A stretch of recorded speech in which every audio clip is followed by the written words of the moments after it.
iyada oo ay jiraan baahiyo badan oo bini'aadamka adduunka daafihiisa jooga haysta.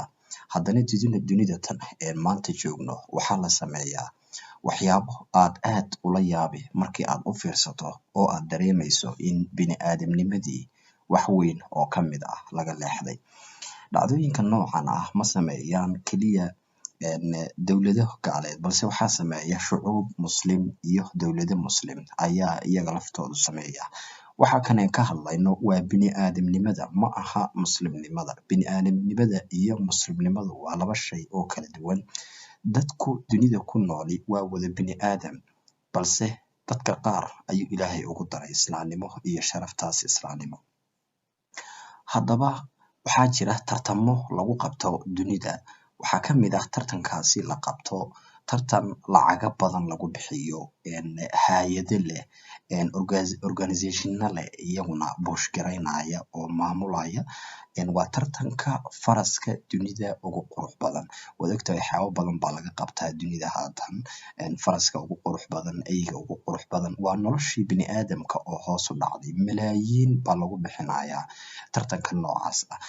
Haddii haddaan kusoo qabto tartankii hadda dhacayay 2021 muddadii dhaweyd ee hadda tagtay, faraskii Falastiin wadankaas kasoo jeeday la sheegay in uu galay ama kaalinta koowaad uu galay. Faraska kan waxaa loo qiimeynaya qoortiisa, wejigiisa, muruqihiisa iyo dhiskiisa, tallaabadiisa qaabku u dhaqaaqayo, waxyaabo noocaas oo kale loo qiimeynayay.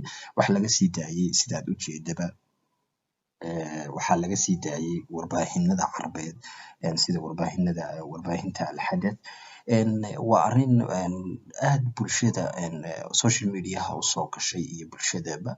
Runtiina waa arrin aad wax looga naxo. Waxyaabaha noocaas oo kale ah waxaad arkaysaa wadamada carbeed iyagoo tartan geel u qabanaya, lacaga dhan gelinaya, halka dowladaha carbeed iska daa muslimbe ay noloshooda iyo dad badan oo carbeed oo wadankaas tartanka lagu qabanayo ay noloshooda hoos u yaalaan, lagana yaabo in aysan helin quutu daruurigoodii.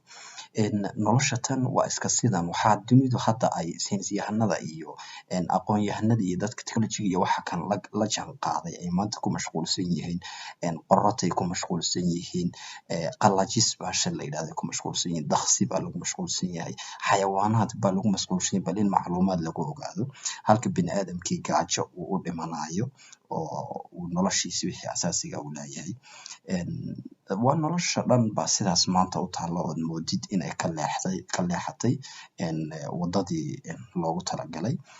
Dadka muslimiinta ah in ay dunidan ay wax ka arkaan, wax badan ka ogaadaan, culum badan ka ogaadaan, waa wax Ilaahay u oggolaaday. Dhulka khaliifa ayagaa looga dhigay, bini'aadamku Ilaahay khaliif uga dhigay dhulka. Taasi ma aha mid ceeb ah in xayawaanaadka haddii uu sun leeyahay, haddii bini'aadamka wax u qaban karo, haddii uu caddaynayo waxyaabo badan lagu ogaanayo oo diintu ka sheegtay oo kale. Yacni wax badan waa la ogaan karayaa oo xayawaanaadka iyo kownka Ilaahayba ku saabsan, balse nolosha bini'aadamka in kor loo qaado ayaa mar walba muhiim ah oo wax walba lagu horreysiinayaa. Asalaamu calaykum waraxmatullaahi wabarakaatu.